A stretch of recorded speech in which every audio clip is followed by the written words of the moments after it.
Hello, my name is Janbir Sandhu. Welcome to New Hire Training Week at HomeFirst, and welcome to the training on customer service.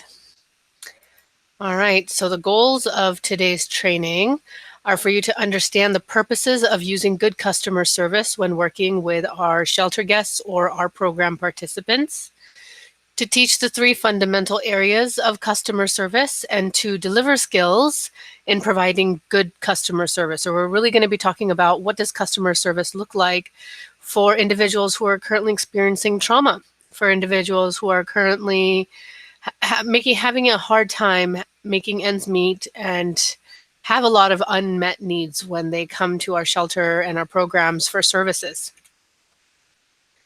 In supporting our guests, of course, our HomeFirst mission is to confront homelessness by cultivating people's potential to get housed and stay housed. That is our goal. We would love for there to be not one single homeless person in the streets of the county of Santa Clara.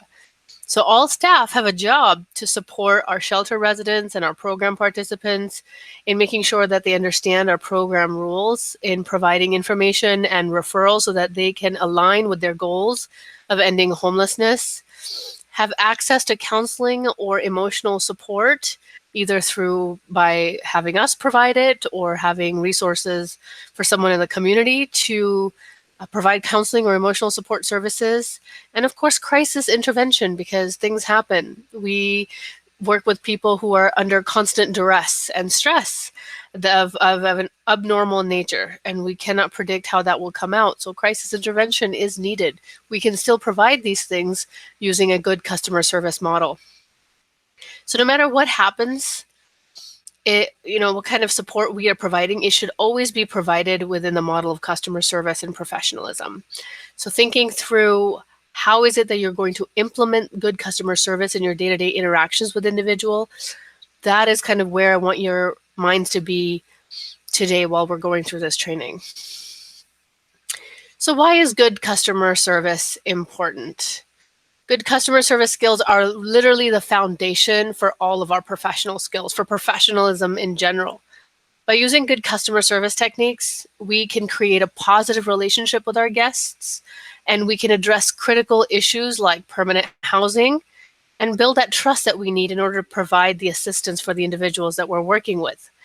Good customer service makes our jobs easier. We model good behavior. We model appropriate behavior to our program participants and our shelter guests. And by doing that, we ask them to reciprocate. We have a higher level of expectations and standards at that point because we're treating someone with respect and we're asking them to treat us with respect as well. So if guests are treated well, they're more willing to accept our help and our direction, especially when it comes to duress. When you already have rapport built with someone, it's much easier to work with them at times of crisis, to align with your message, align with what you're saying, and for them to see you as their helper, as their ally, rather than someone who's just part of the larger system, right? We'll talk a little bit more about what that looks like in our crisis de-escalation training coming up. Good customer service also makes the guests stay easier. For most individuals out there, a shelter or a program experience is not the easiest experience for them to go through, right? So guests need to believe that the system is out there to help them because they have not had the most positive support in working with shelters or may not have had the most positive support in working with other programs.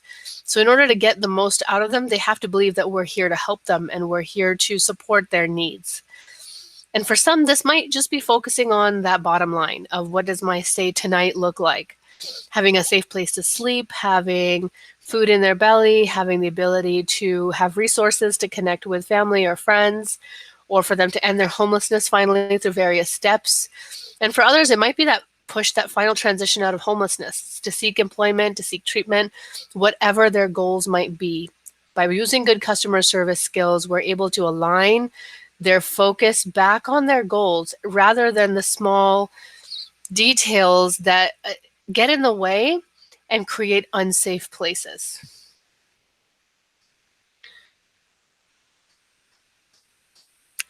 Fundamentals of good customer service. These are the 3 areas I'd like for you to write down and think about during our presentation. These 3 areas of professionalism are really what make excellent customer service come alive. The very first one is respect. We're going to go through the do's and don'ts of respect. Responsibility, the do's and don'ts of responsibility, and staff self-care. Yes, your self-care, your ability to focus and be attentive in what you do makes a big difference. If we're not taking care of ourselves, it's really hard for us to support others. So these are the 3 pillars that customer service stands on. And I ask that staff see guests as individuals, right, with unique characteristics and unique needs. And it's up to us to meet those challenges. It's up to us to make each person feel welcomed, feel cared for, feel heard. And that goes a long way in providing good customer service with strong professionalism and can really pave the way to building good rapport and connectedness with each person that we work with. I love this quote, treat others as you would be treated. I always like to think, what if it was me who was receiving shelter services?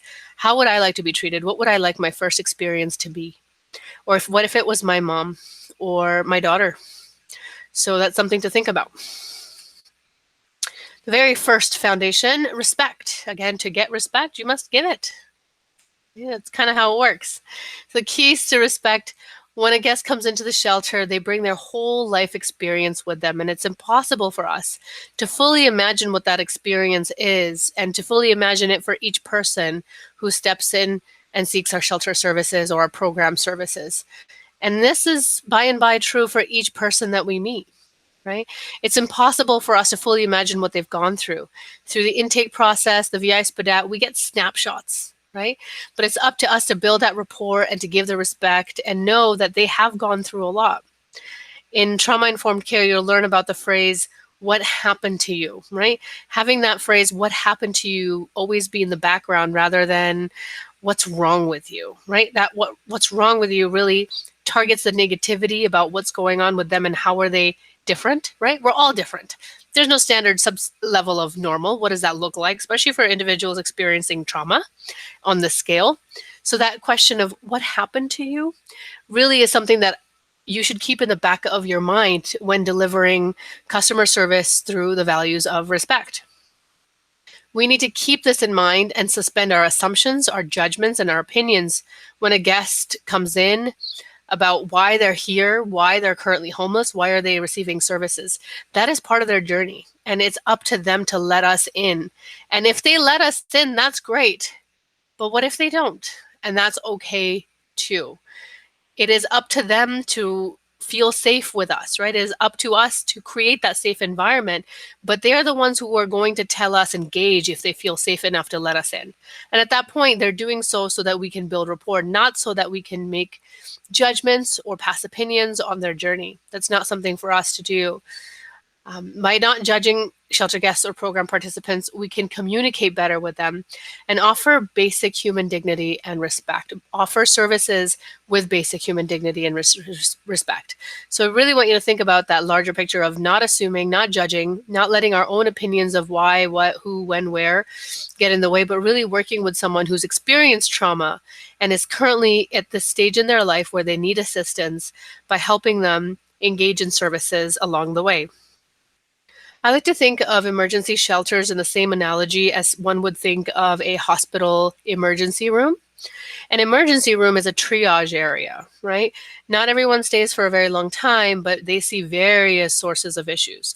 And their job is not to fix everything, but it's to get someone well on their way and connected with enough resources so that they can follow up and have their needs addressed, right? ERs seem fast-paced. ERs have a multidisciplinary team with skills from every level, from nursing to cutting to minor surgery to treatment to thinking about mental health support, all of these things. And I like to think of shelter services as the same way, that someone could come in for a various number of reasons. It doesn't matter what that is. It is our job to support someone in finding stability and connecting them to a program or a set of resources that they can really work on ending their homelessness. So we're really building that stability and that bridge for them to feel safe in order for them to continue on and have all of their needs met. Here's some do's about respect. Welcome a shelter guest when they come in to the program or into your shelter. Make eye contact with them and greet them warmly with a smile. Do so with every single one. Having someone acknowledge you, meeting them eye to eye, and smiling is a great way of showing I acknowledge you, acknowledge who you are. And introducing yourself when you first meet them, even if it's before their check-in. You don't want to make it look as if the only reason why you're interested in them is because you need to know who they are for your documentation purposes, right? That communicates that you're not interested in getting to know their name. You want to allow them to understand that they are a person and you are a person yourself, and you want to get to know who they are. So introduce yourself, give them your name, and ask for theirs, and say, when the time comes, I'm going to ask you to step into the line. I may forget your name. Please remind me, or please excuse me when I do. I have a bad memory. I always blame my memory. Do so, it really helps. Do put the guest's needs above your own while at work. Never make a guest wait for services when it isn't necessary. If you're on the call with someone, maybe it's a social conversation with another staff or a consultation with someone else, let's put that on hold so we can address a shelter or program guest needs before we continue on with what we're doing. Those things might also be essential to our work, but we want to make sure that their needs, our shelter guests and our program guest needs, are above that on duty.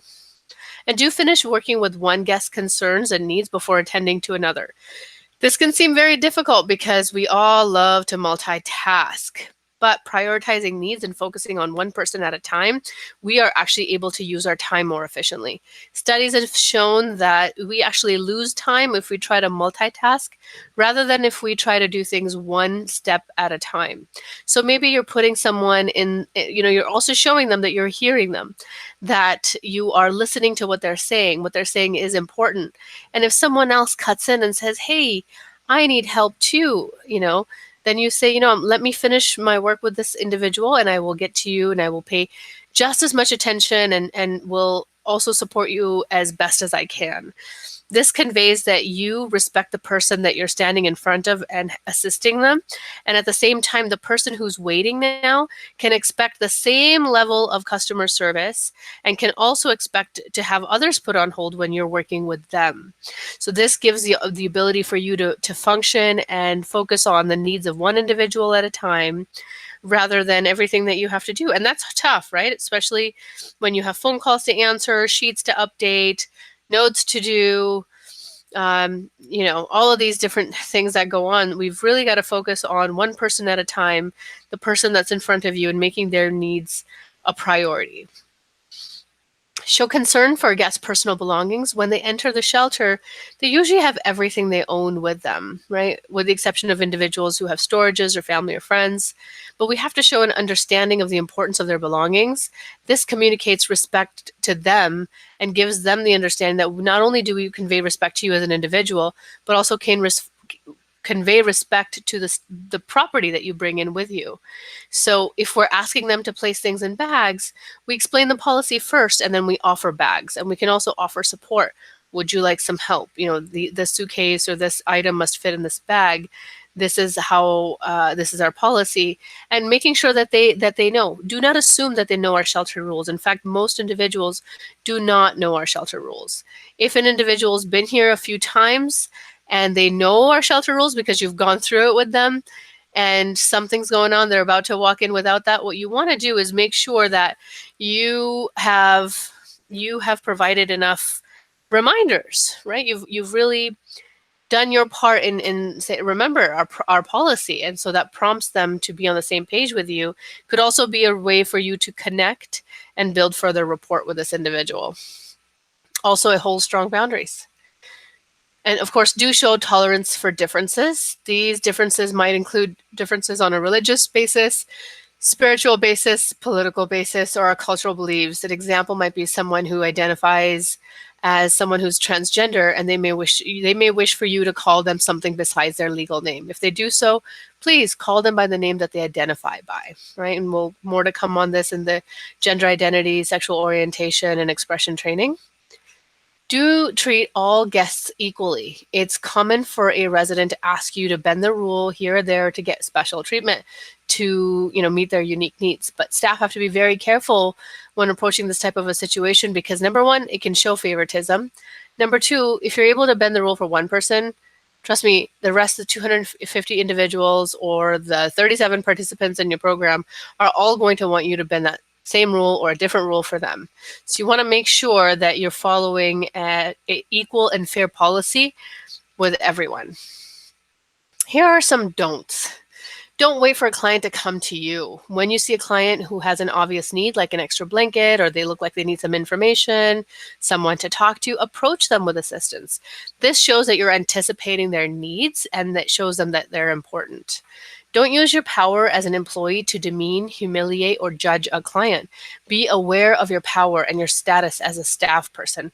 Understand that that goes a long way. So you've got to think about what does that power state? What does it stand for? And how is it that you can show someone basic human rights, dignity, and respect, and at the same time hold your power in a way to support boundaries in a professional manner.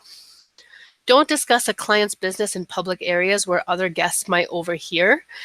Provide privacy whenever it's possible for someone to discuss sensitive information. Ask them to step into one of the offices or one of the classrooms. Make sure that you can clear the area, especially when conducting private information and interviews such as the VI SPDAT or the intake form and other interviews and assessments.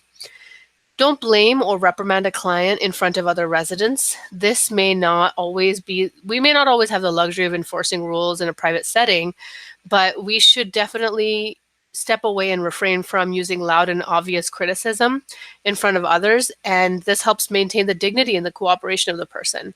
If someone has broken a rule, we've got to make sure to hold that boundary, but being able to do so in a respectful way will mean a lot to them. And being able to enforce those rules as privately as we can will also mean a lot to them as well. If there's any questions on respect, please, facilitator, put me on pause and discuss. Otherwise, we're moving forward to responsibility. Okay, I took a brief pause in case you needed to pause me. Otherwise, we're moving on to responsibility. And this is, here we are, a multi Swiss Army knife here. Single responsibility principle, just because you can doesn't mean you should, right? So that talks about the portion of boundaries and our roles and what does that mean? How do we apply all of those knowledge and skill sets together? Taking responsibility for our own professional behavior is very important in providing good customer service. So we have to think about our professional behavior on the clock, the services that we are providing. How is it that we're providing these services to individuals? And we've got to take ownership of that. A responsible professional understands that there is a power dynamic between us and our program participants, but they never use that for their own purposes to gain anything, only in the service to the participant. So we understand that the power differential and dynamic is there, and we work hard to neutralize that. But sometimes we cannot. So we need to acknowledge that it is there, again, to protect, that power should protect the client's vulnerabilities and not support our positionality as someone in power.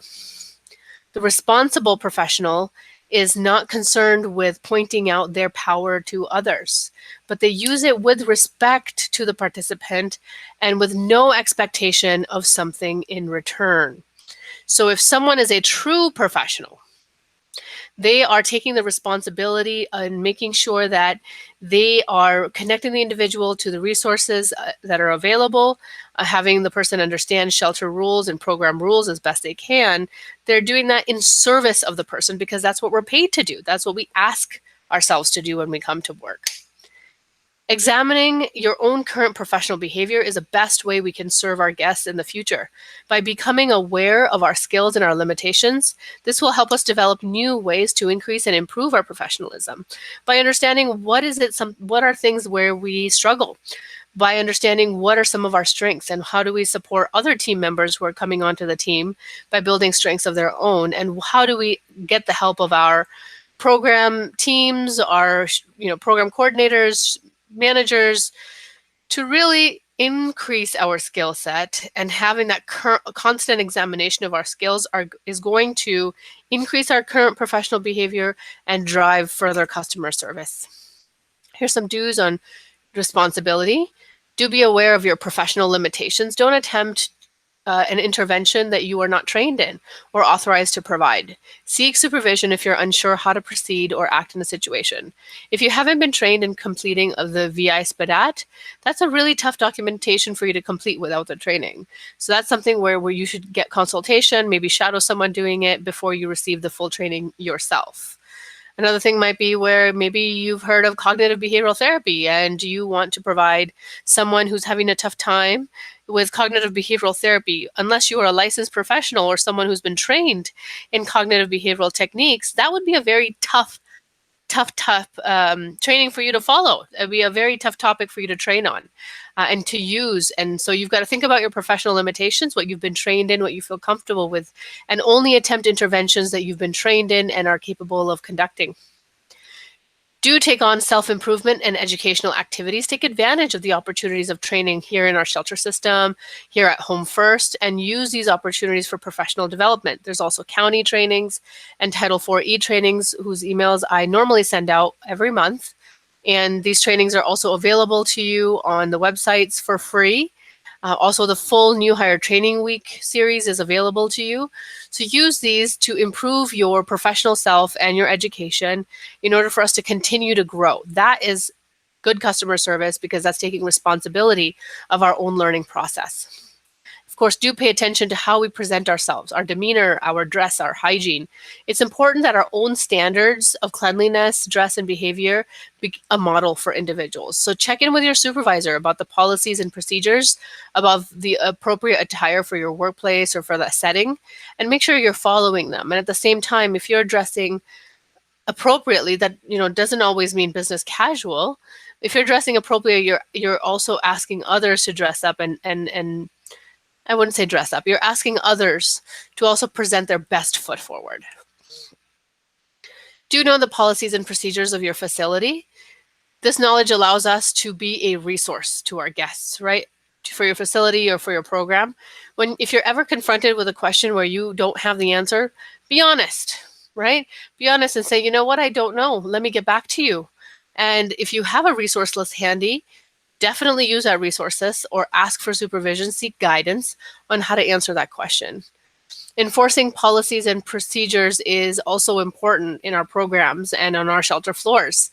This will help us gain the respect of individuals when our actions are seen as fair and balanced in treating everyone. So we do have to enforce policies equally for everyone that we see. Do know and live up to the professional ethics and boundaries. And so never ask someone for money or services from a client. Remember, we are here to serve program participants. They are not here. It's not the other way around. They're not here for us, right? So in order for us to do our job, we have to think about these professional ethics and these responsibilities. A lot of these, especially asking for monetary or funds or services, is a terminable, a fireable offense. So do your job even though no one is watching or reminding you. For example, a staff who may not be supervised in the evening might be tempted to skip rounds or bed checks. But a client's sense of safety would depend on the idea of someone checking in their area where they sleep. In order for us to build trust and hold trust for the program participants, we have to be showing concern for their well-being even while they're asleep. That also means is making sure that we are up on recertification processes and up on our SPDATs and our updates on our intake forms and things like that. All of the documentation, even though someone's really not reminding you to do that, if you know that's part of the policies and procedures of your program, that you're following through and holding that line for yourself. Here are some don'ts. Don't blame others for your mistakes. If an error happens, take responsibility and correct it. Staff who are willing to learn from their mistakes model that responsibility and trustworthiness for other staff and for our shelter participants.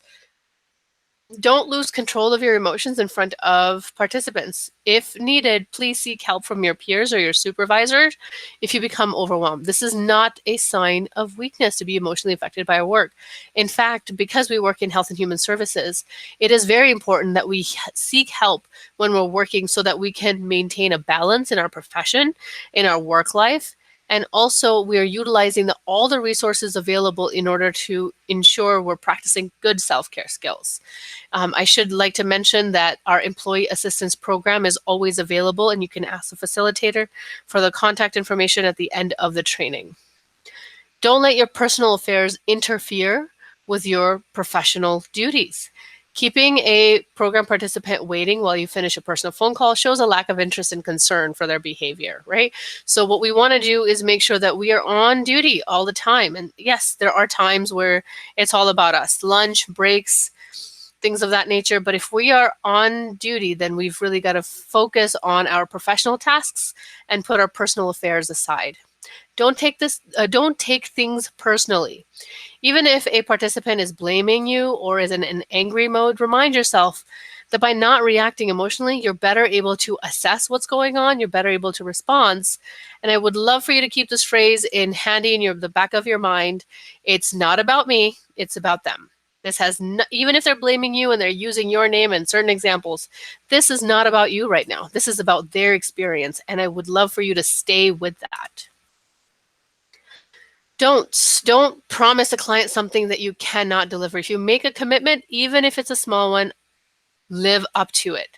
Most participants have a very tough time trusting what's called the system.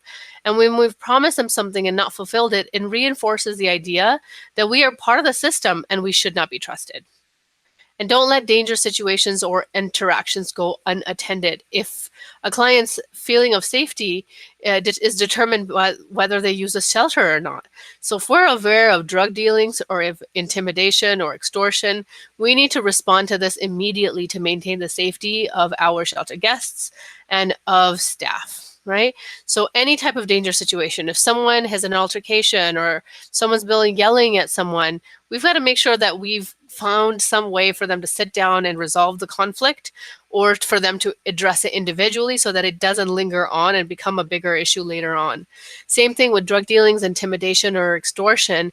These are larger issues that need the response from us and our teams right away. In order for us to maintain safety, this is where you use your team, your supervisors to really support your needs and really address it in the best case possible. These decisions, again, should not be made lightly. We really got to think on how do we move forward with the participants' best interest in mind, but also the safety of everyone who uses shelter or program services. Again, if you have any questions about responsibility facilitator, please put me on pause so that those can be addressed. Okay, otherwise we're moving on to self-care. Self-care is not about self-indulgence, it's about self-preservation. It's a quote by Audre Lorde. I nurture myself so that I can nurture others. I absolutely love that one because it does show in order for us to be effective members of a treatment team, we have to nurture ourselves. We have to put in enough energy into what we do on a day-to-day basis, how we support our own individual needs. And that's how, in turn, we are able to remain strong and remain positive when working with such traumatic situations. Otherwise, burnout can happen, right? And we're going to take a look at exactly what that looks like. So for self-care, staff who take care of themselves are better able to provide good customer service. Because we're working with individuals who are experiencing a lot of trauma, a lot of challenges, and this can take a toll on us as professionals. When we are able to recognize the signs of work-related stress or burnout, we can then take the steps necessary to reduce that stress, have good customer service, but also at the same time, maintain our work and home life balance. Burnout refers to an emotional exhaustion or compassion fatigue resulting from built-up stress. People who work in the health and human services professions can burn out due to emotionally demanding work. And social work, health and human services work, is one of the most toughest work out there. We've we are now leading in the levels of stress across the country in all areas, including nurses. We've passed nurses, I think, 2 years ago, and police officers about 7 years ago. The key to avoiding burnout is to accept that it can happen to you, and knowing that you're able to look out for signs and symptoms of burnout and then take the appropriate steps necessary to reduce stress in your life and address the burnout. You should not feel like you're falling or that you're kind of swimming with the waters going over your head, right? I love to use the analogy of where is the water in comparison to where you are. Are you on the beach, far away from the water, stress doesn't touch you? Or is it kind of touching your finger toes? Or is it kind of up to your knees? Or, you never want to be all the way up into your head and neck, basically trying hard to breathe with a level of stress that you're currently experiencing. And this is where an employee assistance program can be of support. Your supervisor, your team can be of support. But knowing what those stressful signs and symptoms are of burnout and compassion fatigue and what steps you can do can really make a big difference. So with that, here are some signs and symptoms of burnout and compassion fatigue. Emotionally, you may be fearful of coming in or fearful of a particular person, experience sadness, depression, mood swings, feeling empty or overly sensitive, may also show up as anger. Physically, you may have increased illnesses. A staff person might be calling out more. Increased headaches, muscle aches, stomach problems, fatigue, tiredness, increased heart rates, and sweating. Mentally, you may have difficulty concentrating, decreased self-esteem, lack of concern or an indifference in what's going on around you, right? Like we've got to, as a professional, also care and work within that compassional realm. But if we're losing our compassion, our ability to care, we're in deep trouble. Disorientation, forgetfulness, or intrusive thoughts or dreams. Again, this is not an all-inclusive list. If I was to stop and pause or ask the facilitator to pause me and for you guys to come up with other ways of emotional, physical, and mental, burnout signs and stressors, I'm sure you'd come up with a lot more. You'd come up with some that are very unique to you. In fact, that's exactly what you should do by the end of the training today, is to think about, what do you look like when you're exhausted emotionally, physically, and mentally? Which one of these examples apply to you? And if they don't, what are some examples of burnout or compassion fatigue in you? Here are some more signs. Behavioral: impatience, irritability, withdrawal, appetite changes, using substances, sleep disturbances, and given to more frequent accidents. I'm accident prone, so I walk into doors constantly and just give myself bruises. I know that that's not a sign that applies to me because that's just life in general for me. But I do have appetite changes and I do get irritable and I am impatient, right? That's in general something I have to watch out for. But when I'm under stress, those things happen to me more often. I'm much more impatient. I'm much more withdrawn. My appetites really goes up and down. I'm not taking care of myself by feeding myself good food. So by knowing that about me and knowing when I'm experiencing what, I can really hone down and look to understand how I support my own sense of self and my own needs and taking care of myself. Spirituality: you may be questioning the meaning of life, have a loss of purpose, a lack of self-satisfaction, hopelessness, anger at God, or a loss of your faith. Personal relationships: you may be isolating. You may have decreased intimacy, mistrust, overprotection of yourself or your family, anger or blame towards family or friends because they don't work in the setting that you do or for different reasons, intolerance, loneliness, increased conflicts in your life. And in work performance, this could look like negativity, feeling underappreciated, detached, loss of commitment, feeling as if you have many more conflicts with your colleagues, increased absenteeism, calling out much more, irritability with colleagues and with our program participants. And these keys of recognizing what that looks like is very important, because if you know what that looks like for you, you can remedy the situation to reduce the rates of burnout, change the course of burnout and of compassion fatigue. So first, you've got to recognize your feelings. You've got to accept that the difficult nature of the work that we do, right?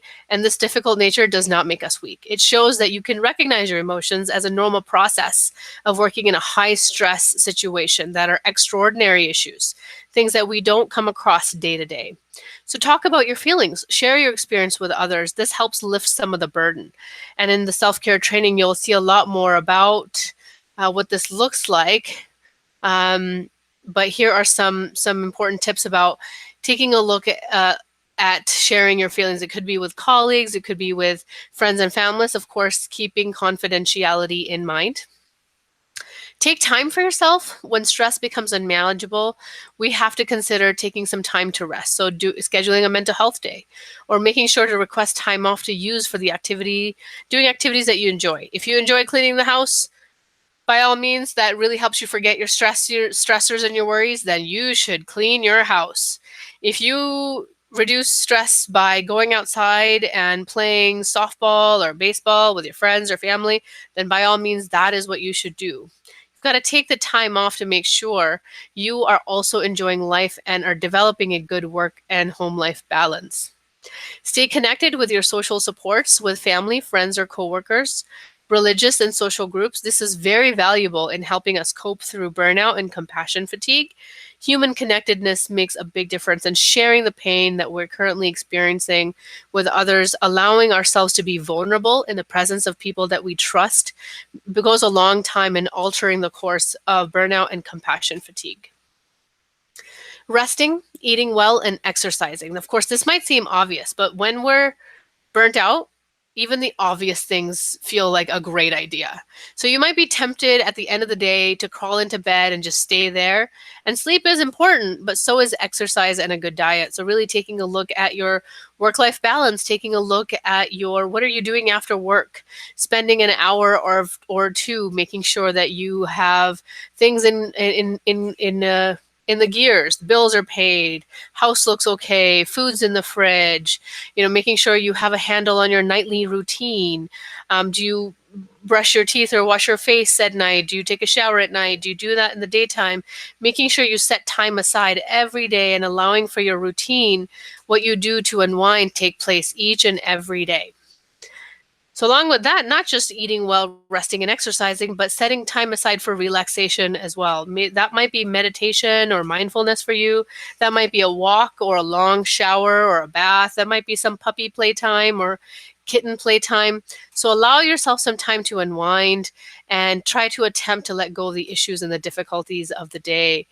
This is a big one. Avoid alcohol and drugs if possible. The use of substances might make you feel better short term, but it's only going to prolong long-term problems and long-term recovery from stress.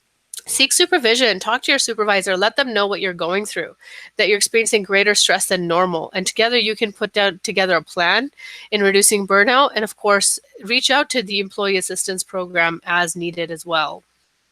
So I want to remind you that excellent customer service starts with you.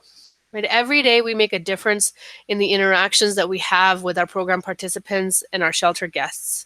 And if we all do our part and make the experience for everyone who walks through our shelter and our program filled with respect and dignity, we make the person's lives in reaching out for services that much better.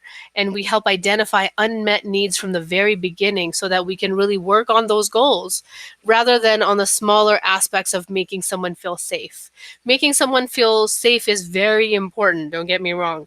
By providing good customer service, holding good strong boundaries, and conducting yourself in a professional way, you are able to meet those safety concerns and focus the attention on tasks that an individual needs to do in order to end their homelessness.